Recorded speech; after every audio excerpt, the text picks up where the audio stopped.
नमस्कार दोस्तों, मैं कृष्ण शर्मा आपका स्वागत करता हूं हमारे YouTube platform PSC by DC sir पर। दोस्तों, एमपी पीएससी प्रीलिम्स 2026 के लिए हम 50 डेज एमसीक्यू सीरीज लेके आए थे, जिसमें हमने अभी तक लेक्चर नंबर 12 कंप्लीट कर लिए हैं। आज हमारा लेक्चर नंबर 13 है। जो भी व्यक्ति ने अभी तक जो प्रीवियस टाइम के जो लेक्चर्स नहीं देखे हैं 1 से लेकर 12 तक, वो हमारी एप्लीकेशन के साथ साथ हमारी यूट्यूब चैनल की प्लेलिस्ट में भी जाकर इस सीरीज को देख सकते हैं। दोस्तों, इसमें जो मैं आपको फैक्ट बता रहा हूँ, वहीं से आपको सीधे प्रश्न आपके एग्जाम में देखने को मिलने वाले हैं। तो आप बिना कोई देरी किए इसको पढ़ना बिल्कुल स्टार्ट कर दीजिए। 20 से 30 मिनट की सीरीज होती है। कभी आप इसे रोटी खाते वक्त या शाम को डिनर करते टाइम, सुबह मॉर्निंग में ब्रेकफास्ट करते टाइम, दिन में लंच करते टाइम कभी भी देखेंगे तो मैं यकीन दिलाना चाहूँगा आपका सिलेक्शन 100% हो जाएगा। तो मेरा यही मानना है कि इस सीरीज को बिल्कुल भी मत छोड़ना, और मेरा यही कहना है आपसे कि ज़्यादा से ज़्यादा लोग बाग क्या करो, इसे देखो। और जो व्यक्ति इस सीरीज को देखेगा उसका मैं बता रहा हूँ कि बहुत अच्छा पेपर जाएगा, क्योंकि ये प्रीवियस ईयर के पेपर है। और जब तक आप प्रीवियस ईयर के पेपर का एनालिसिस नहीं करोगे तो आपको मालूम नहीं पड़ेगा प्रश्न कहाँ से किस प्रकार के पूछे जाते हैं। तो देखिए, मैं आपको प्रश्न कैसा आया, उससे आने वाले समय में कैसा प्रश्न आ सकता है, वैसे हर प्रकार के मैं आपको सॉल्यूशन कराता रहता हूँ। तो आपको बिना कुछ टेंशन के आपको क्या करना है, इस सीरीज को देखना है, रेगुलर बेसिस पर देखना है, क्योंकि डिसिप्लिन ही अब आपको सक्सेस दिला सकता है। आइए बिना कुछ देरी किए स्टार्ट करते हैं, जिसमें हमारा आज का पहला प्रश्न है, अनुसूचित जाति तथा अनुसूचित जनजाति अत्याचार रोकथाम अधिनियम 1989 को निम्न में से किस वर्ष संशोधित किया गया था। देखिए, सबसे पहले इसका नाम है ST/SC एक्ट, ठीक है, यानी अनुसूचित जाति एवं अनुसूचित जनजाति अधिनियम 1989। इसे भारत सरकार द्वारा अधिनियमित किया गया था। कब किया गया था? 1989 में।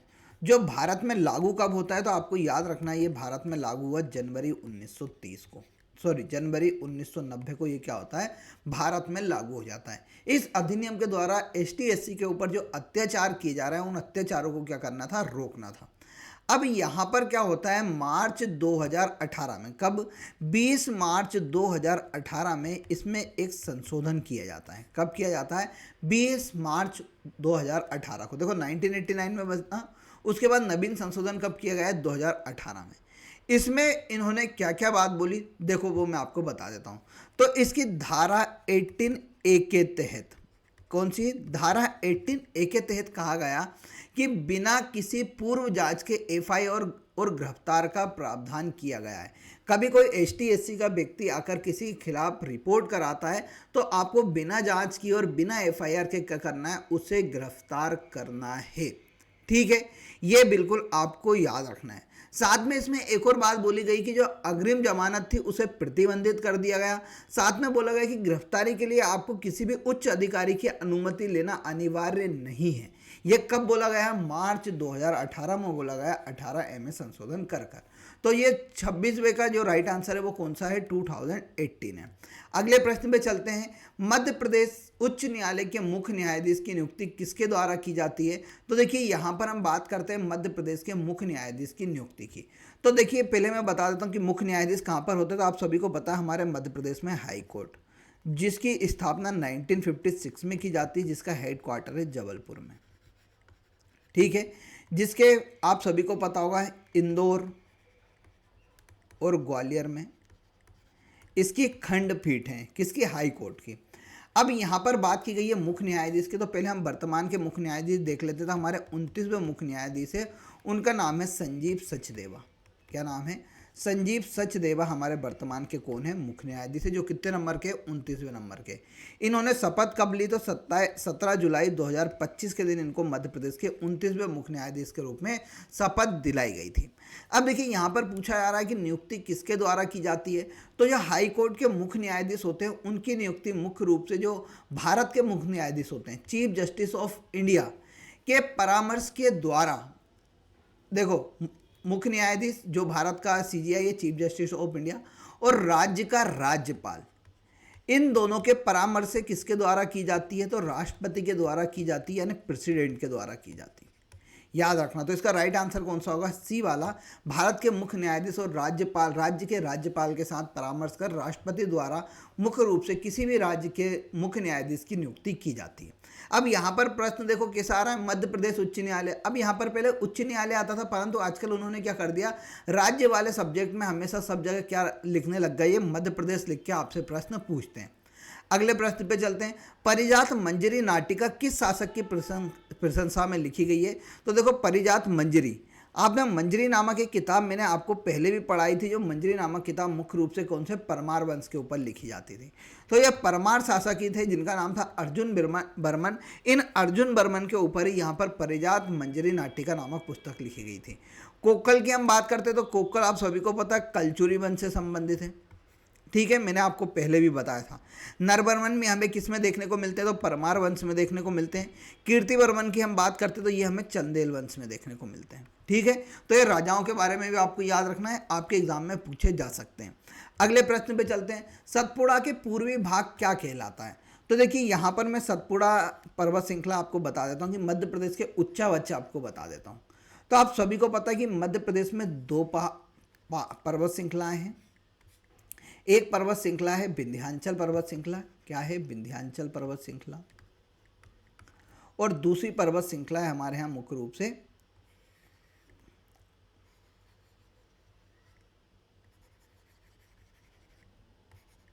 दूसरी पर्वत श्रृंखला है सतपुड़ा पर्वत श्रृंखला। इन दोनों के मध्य से एक नदी निकलती है, उसका नाम है नर्मदा नदी। कौन सी नदी? नर्मदा नदी, ठीक है। अब सतपुड़ा पर्वत श्रृंखला मध्य प्रदेश के दक्षिणी भाग में विस्तार है। इसको मुख्य रूप से अध्ययन की दृष्टि से 3 भागों में विभाजित कर दिया गया है। इसके पूर्वी भाग को मेकाल कहा जाता है, मध्य भाग को महादेव श्रेणी कहा जाता है और इसके पश्चिमी भाग को राजपीपला कहा जाता है। क्या कहा जाता है? राजपीपला कहा जाता है। राजपीपला पर जितनी भी पहाड़ियाँ उनकी ऊंचाई सबकी 900 मीटर से अधिक है। महादेव के ऊपर हमें एक चोटी देखने को मिलती है जिसका नाम है धूपगढ़, जिसकी ऊंचाई 1350 मीटर है और यह मध्य प्रदेश की सर्वोच्च चोटी जो कि पचमढ़ी में पड़ती है। मेकाल पे हमें यहाँ पर मेकाल के ऊपर एक पर्वत श्रृंखला चोटी देखने को मिलती है जिसे बोला जाता है अमरकंटक चोटी, जो लगभग 1050 मीटर से क्या है? ऊंची है, ठीक है। तो ये पूरी बात अपन ने किसके बारे में देख ली? सतपुड़ा। तो सतपुड़ा पूर्वी भाग को हम क्या कह रहे हैं? मेकाल बोल रहे हैं। अब देखो विंध्याचल भी 3 भागों में बटा हुआ है, तो इसके सबसे पूर्वी वाले भाग को कहा जाता है केमूर, जो हमें रीवा सतना वाले क्षेत्र में देखने को मिलता है। फिर दमोह सागर वाले क्षेत्र में जो देखने को मिलता है उसे हम बोलते हैं भांडेर श्रेणी, ठीक है। तो ये सभी बातें आपको याद रखना है, यहाँ पर आपको समझ में आ गया होगा। मध्य भारत का पठार आप सभी को पता है कहाँ पर है? मध्य प्रदेश के उत्तर वाले क्षेत्र में क्या है? मध्य भारत का पठार है। अगले प्रश्न पे चलते हैं, राई नृत्य का संबंध किससे है? तो देखिए राई नृत्य की हम बात करते हैं कि राई नृत्य का संबंध किससे है? तो राई नृत्य मुख्य रूप से कब किया जाता है? ये हमेशा खुशी के माहौल में किया जाता है, ठीक है। तो खुशी के माहौल, भले ही वह फाग का उत्सव हो या चाहे वह होली का टाइम हो, चाहे रबी फसल का टाइम हो, वो हमेशा किया जाता है। जब भी खुशी आती है तब राई नृत्य किया जाता है। तो यहाँ पर राइट आंसर हो जाएगा केवल फाग, केवल रबी फसल या ए बी दोनों में। तो ए बी दोनों में किया जाता है। अब देखिए मैं मध्य प्रदेश के आपको प्रमुख नृत्य बता देता हूँ, क्षेत्र वाइज आपको बता देता हूँ, तो जिससे क्या हो जाएगा, आपको सभी चीज़ें याद हो जाएंगी। आपको कमेंट बॉक्स में बेटा बताना है कि आपकी यह सीरीज कैसी चल रही है। आज ज़रूर कमेंट कीजिएगा आप सभी को क्या फ़ायदा हुआ है अभी तक। ये सभी बातें आज आप कमेंट बॉक्स में मुझे बताएंगे और जिसका भी पॉजिटिव कमेंट आएगा वो मुझे मोटिवेशन के रूप में काम करेगा, क्योंकि मुझे भी लगेगा कि हाँ मैं आप सभी को अच्छा पढ़ा रहा हूँ।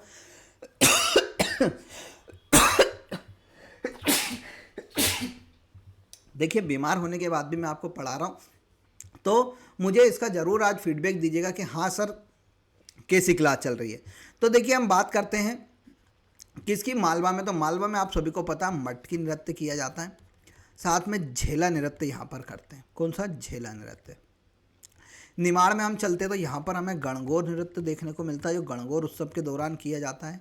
फिर उसके बाद हमें काठी नृत्य देखने को मिलता है और उसके बाद फेफारिया नृत्य देखने को मिलता है, ठीक है। बघेलखंड में हम चलते हैं तो हमें कलसा देखने को मिलता है, जो विवाह के दौरान किया जाता है। फिर दादर नृत्य देखने को मिलता है और कोहरा नृत्य हमें देखने को मिलता है। बुंदेलखंड में चलते हैं तो राई नृत्य सबसे प्रमुख है वहाँ पर। फिर उसके बाद बधाई नृत्य यहाँ पर किया जाता है। खुशी के दौरान करते हैं ये। जावरा नृत्य किया जाता है। फिर यहाँ पर नोरता करते हैं जो अविवाहित महिलाओं के द्वारा किया जाता है। ठीक है, तो ये प्रमुख नृत्य हो गए।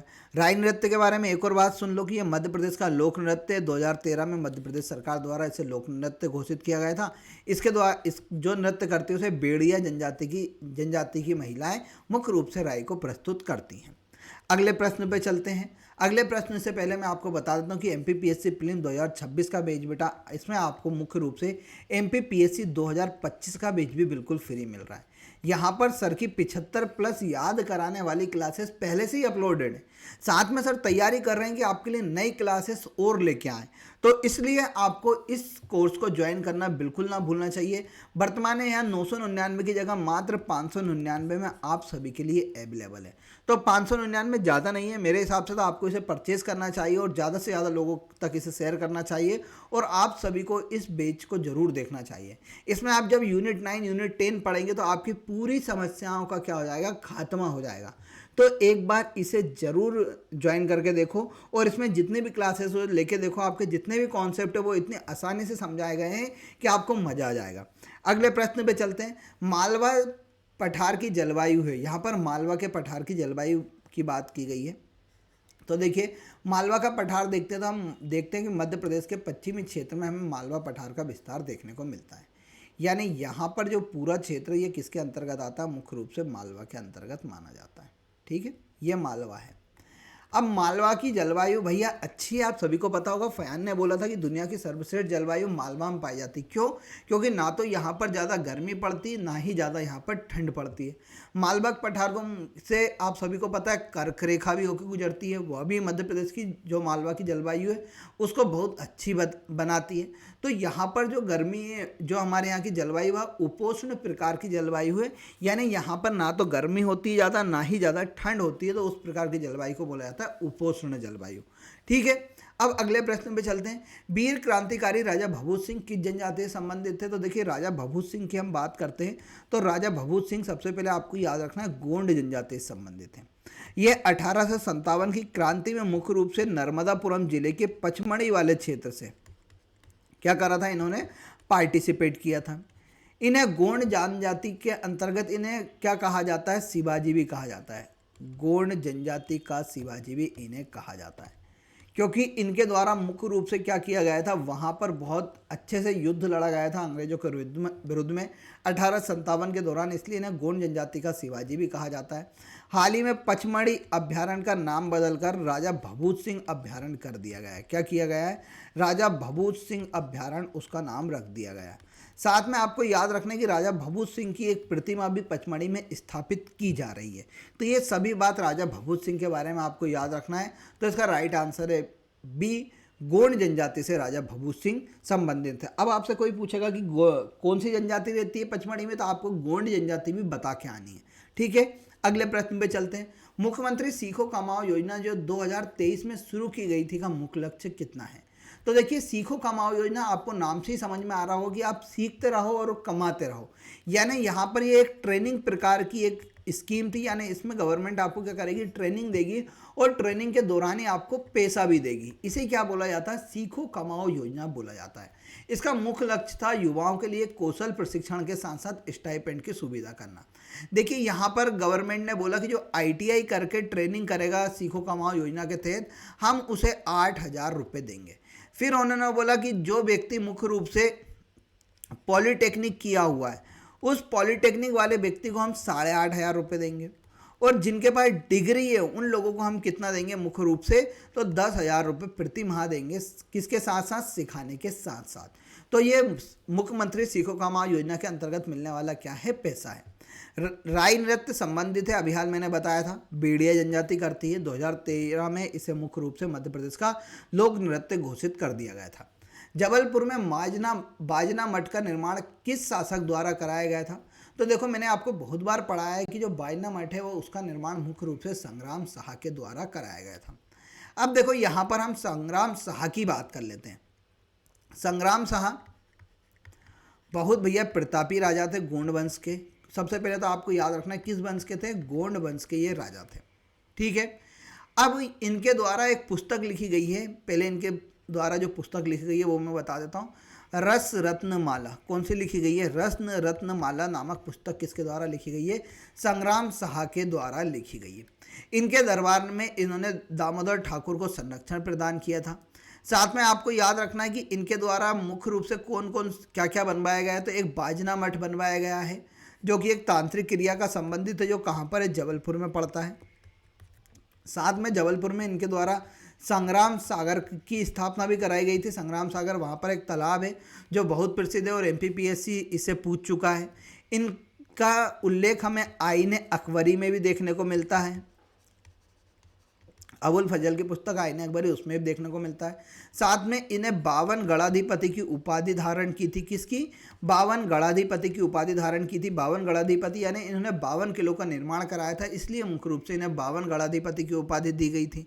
ठीक है, ये सभी बातें आपको याद रखना है। फिर देखिए मदन शाह भी एक गोंड वंश के राजा थे। इनके द्वारा मदन महल जो जबलपुर में आज की डेट में स्थित है, मदन महल, उसका निर्माण किसके द्वारा कराया गया था? राजा मदन शाह के द्वारा कराया गया था, जो कि किससे संबंधित थे? गोंड वंश से संबंधित थे। फिर संग्राम शाह के पुत्र आप सभी को पता है कौन होते हैं? दलपत शाह होते हैं। कौन होते हैं? दलपत शाह मुख्य रूप से होते हैं। एक और बात याद रखना कि संग्राम शाह का जो पुराना नाम था वहाँ था अमहणदास। क्या था? अमहणदास इनका पुराना नाम था। फिर ये संग्राम शाह की उपाधि लेकर क्या करते हैं? अपना पद संभालते हैं। अगले प्रश्न पे चलते हैं। धरती आबा जनजातीय ग्राम उत्कर्ष अभियान का सूत्र वाक्य क्या है? धरती आबा जनजातीय ग्राम उत्कर्ष अभियान का सूत्र वाक्य क्या है? तो हर आदिवासी के दरवाजे तक सरकारी लाभ पहुंचाना इसका क्या है? मुख्य रूप से सूत्र वाक्य। अब देखिए धरती आबा जनजातीय ग्राम उत्कर्ष अभियान की हम बात करते हैं तो इसकी शुरुआत भारत सरकार द्वारा 2 अक्टूबर 2024 को की जाती है। इसका मुख्य लक्ष्य विकास करना। अब कहाँ पर विकास करना? तो इसका मुख्य रूप से जो आदिवासी इलाके हैं उन आदिवासी इलाकों में मुख्य रूप से सड़क, बिजली, स्वास्थ्य, शिक्षा, इंटरनेट जैसी मुख्य रूप से सुविधाएं पहुंचानी है। इसमें लक्ष्य रखा गया है कि हम भारत की 5 करोड़ जनजातीय आबादी को मुख्य रूप से क्या करेंगे? मुख्य धारा से जोड़ेंगे। उन्हें यहाँ पर इंटरनेट, बिजली, स्वास्थ्य, शिक्षा सभी की क्या देंगे? सुविधाएं देंगे, जिससे उनका सामाजिक के साथ साथ आर्थिक उत्थान भी हो सके। ठीक है, अगले प्रश्न पे चलते हैं। मध्य प्रदेश की सीमा बनाने वाले राज्यों की संख्या कितनी है? अब देखिए मध्य प्रदेश के साथ कितने राज्य सीमा बनाते हैं तो हम देखिए आज एक बार और देख लेते हैं, क्योंकि ये प्रश्न बार बार आता है तो आप सभी को याद होना चाहिए। अब देखिए यहाँ पर है राजस्थान जो 10 जिलों के साथ सीमा बनाता है। यहाँ पर है गुजरात जो कितनों के साथ बनाता है? 2 के साथ बनाता है। यहाँ पर है महाराष्ट्र बनाता है 10 से पांडुरंग बनने के बाद। फिर यहाँ पर है छत्तीसगढ़ मुख्य रूप से 7 राज्यों के साथ बनाता है। फिर यहाँ पर है उत्तर प्रदेश। तो उत्तर प्रदेश आप सभी को पता है कितने राज्यों के साथ बनाता है? तो यूपी का आप सभी को कमेंट बॉक्स में बताना है। लगभग 14 जिलों के साथ ये क्या बनाता है? सीमा बनाता है। राजस्थान मध्य प्रदेश के 10 जिलों के साथ सीमा बनाता है। फिर आपको याद रखना है किसका? गुजरात की 2, महाराष्ट्र की 10, छत्तीसगढ़ के साथ उत्तर प्रदेश के 14 जिलों के साथ सीमा बनाता है। तो देखो कितने जिले होगा, कितने राज्य होगा? 1 2 3 4 5। तो राइट आंसर क्या हो जाएगा? 5 राज्य हो जाएगा।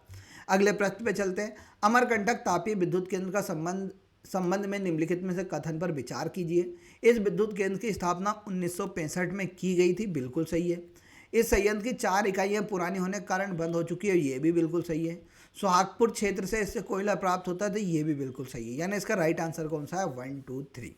अगले प्रश्न पे चलते हैं। निम्न में से कौन सी मेमोरी वोलेटाइल मेमोरी है? सबसे पहले आपको याद होना चाहिए कि वोलेटाइल मेमोरी क्या होती है। तो वोलेटाइल मेमोरी वहाँ मेमोरी होती है जब पावर ऑफ हो जाती है। क्या हो जाती है? पावर ऑफ हो जाती है तो मेमोरी क्या हो जाती है? डिलीट हो जाती है। उसे हम क्या बोलते हैं? मुख्य रूप से वोलेटाइल मेमोरी बोलते हैं।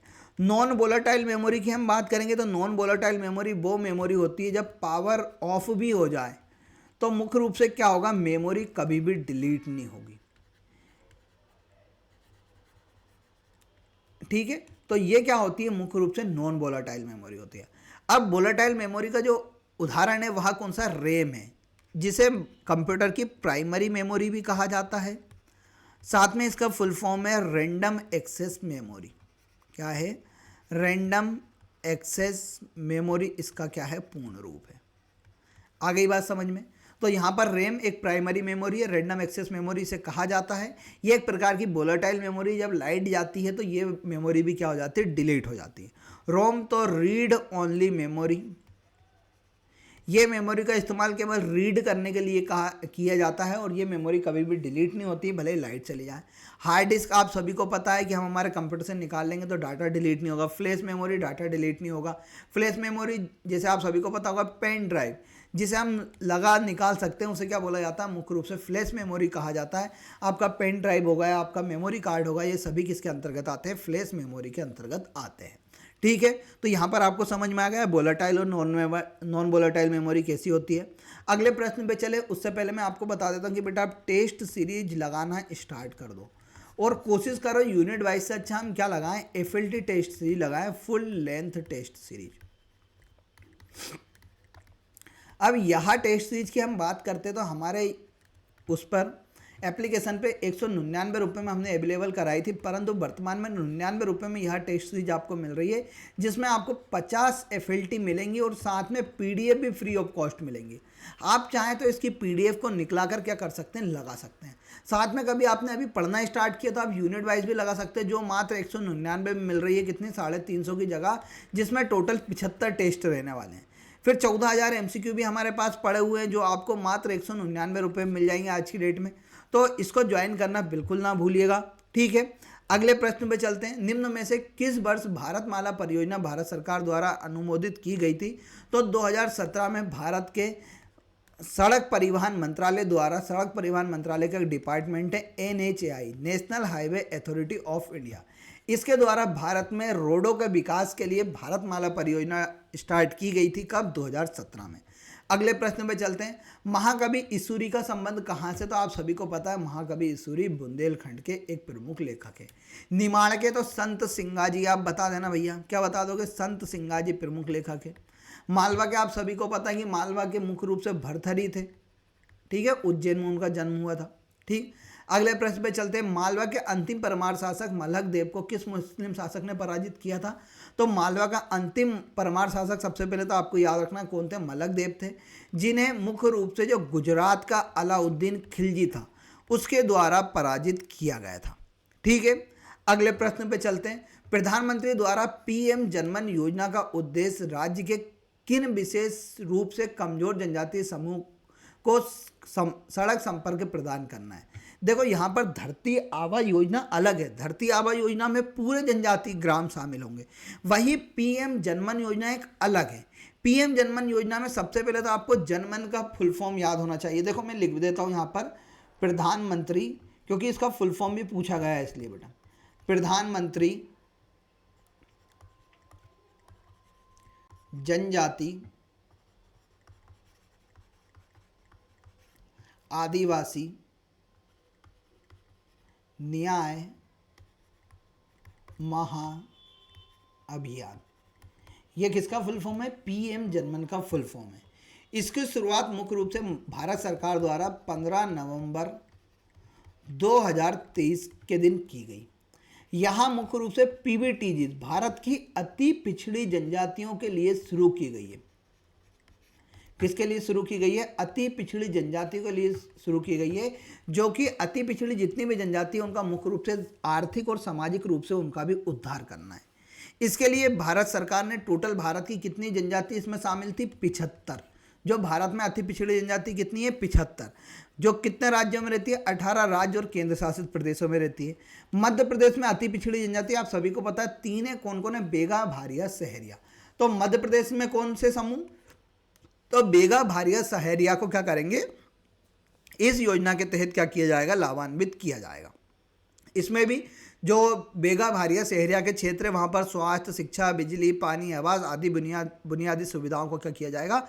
दिलाया जाएगा। इसके लिए भारत सरकार ने 24,104 करोड़ रुपए का प्रावधान किया था। कितना? 24,104 करोड़ रुपए दिए गए थे। ठीक है, यहाँ मुख्य रूप से 9 संबंधित मंत्रालय से मिलकर ये इस योजना को कंप्लीट किया जाएगा। बुंदेलखंड में रहेस परंपरा किससे संबंधित है? तो रहेस परंपरा भगवान कृष्ण से संबंधित है। अगले प्रश्न पे चलते हैं। निम्न में से किसके द्वारा सतना में पूर्ण स्वाधीनता दिवस का आयोजन किया गया था? तो जो रघुवंश प्रताप सिंह थे उसके द्वारा सतना में पूर्ण स्वाधीनता दिवस मनाया गया था।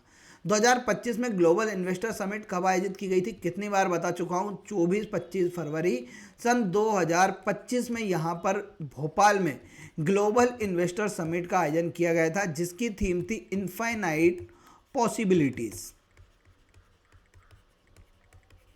क्या थी? इसकी थीम थी यानी अनेक संभावनाएं। अगले प्रश्न पे चलते हैं। संविधान के किस अनुच्छेद में अनुसूचित जनजातियों के आर्थिक हितों की रक्षा की बात की गई? तो अनुच्छेद नंबर 246 में आर्थिक हितों की रक्षा की बात की गई है। अनुच्छेद 46 में कहा गया है कि राज्य को समाज के कमजोर वर्गों, विशेषकर अनुसूचित जाति और जनजाति के शैक्षणिक और आर्थिक हितों को बढ़ावा देने के लिए निर्देश देता है। कौन? अनुच्छेद 46। फिर हमने कल देखा था कि भाग 16 में भी हमें क्या देखने को मिला था? अनुसूचित जाति व जनजाति के से संबंधित प्रावधान हमें देखने को मिले थे। अगले प्रश्न में निम्न में से कौन सा मानदंड विशेष रूप से कमजोर जनजातीय समूह से संबंधित है? तो इसमें हम विशेष मापदंड की बात करते हैं। इसमें जो आता है घटती एवं स्थिर जनसंख्या, या तो उनकी जनसंख्या घट रही है या स्थिर है, उसे क्या कहा जाता है? यहाँ पर मुख्य रूप से कमजोर जनजातीय समूह के अंतर्गत एक प्रावधान है। अगले प्रश्न पे चले उससे पहले मैं बता देता हूँ कि 1000 प्लस MCQ की आपके लिए PDF है, मात्र 199 में अवेलेबल है। 5, 6, 7, 8, 9, 10 सभी की आपको 199 रुपये में मिल जाएगी। तो इसको ज्वाइन करना भी आप बिल्कुल मत भूलिएगा, क्योंकि एक बार कभी आपने इन प्रश्नों को लगा लिया तो आपका 100% सिलेक्शन होना पक्का है। अगले प्रश्न पे चलते हैं। निम्नलिखित को सुमेलित कीजिए। तो देखिए 2015 में मुख्य रूप से भारत सरकार द्वारा, जो आप सभी को पता है कि कितने SDG है? 17 है। सतत विकास लक्ष्य कितने? 17 है। तो 2015 में पंचायतों के लिए 9 सतत विकास लक्ष्य को क्या किया गया? बताया गया कि मुख्य रूप से कितने 9 उन्होंने सतत विकास लक्ष्य रखे। किसके लिए? पंचायत स्तर पर। अब वो कौन कौन से, पहले मैं बता देता हूँ कि देखिए पहला जो सतत विकास लक्ष्य है तो उसमें स्वास्थ्य गांव का क्या है? स्वास्थ्य पंचायत या स्वास्थ्य गांव की हम बात करेंगे, ठीक है। सेकंड जो है इसके अंतर्गत जो आता है वह आता है बाल अनुकूल गांव। क्या आता है? बाल अनुकूल गांव। ये दूसरा SD है पंचायत स्तर पर। फिर तीसरे की हम बात करते हैं जल पर्याप्त गांव। ये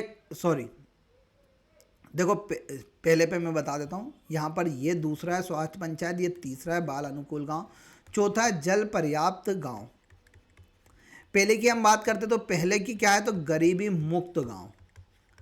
गरीबी मुक्त गांव कौन से नंबर पर है? पहले पे। दूसरे पे स्वास्थ्य पंचायत, तीसरे पे बाल अनुकूल, चौथे पे जल, 5 की हम बात करते तो स्वच्छ व हरित ग्राम। स्वच्छ व हरित ग्राम या गांव। फिर छठे पे हम देखते हैं तो छठे पे हमें देखने को मिलता है आत्मनिर्भर गांव। 7वें पे हम देखते तो सामाजिक सुरक्षा की बात की गई है। 8वां हम देखते हैं तो सुशासन की बात की गई है। गांव में क्या होगा? सुशासन होगा। फिर 9वां हम देखते तो यहां पर महिला अनुकूल की बात की गई है, यानी लैंगिक समानता की बात की गई है।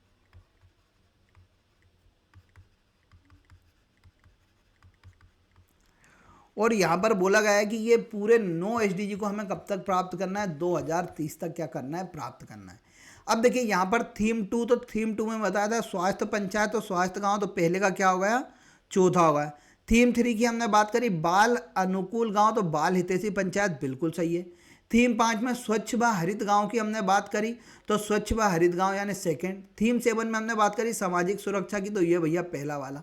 तो यहाँ पर हमें कौन सा ऑप्शन देखने को मिला? D वाला। पहले का चौथा 2 में स्वास्थ्य पंचायत की बात की गई है, बाल हितैषी की बात की गई है थर्ड में, 5वें में स्वच्छ व हरित पंचायत की बात की गई है, 7 में सामाजिक रूप से स्वस्थ पंचायत सुरक्षित पंचायत की बात की गई है।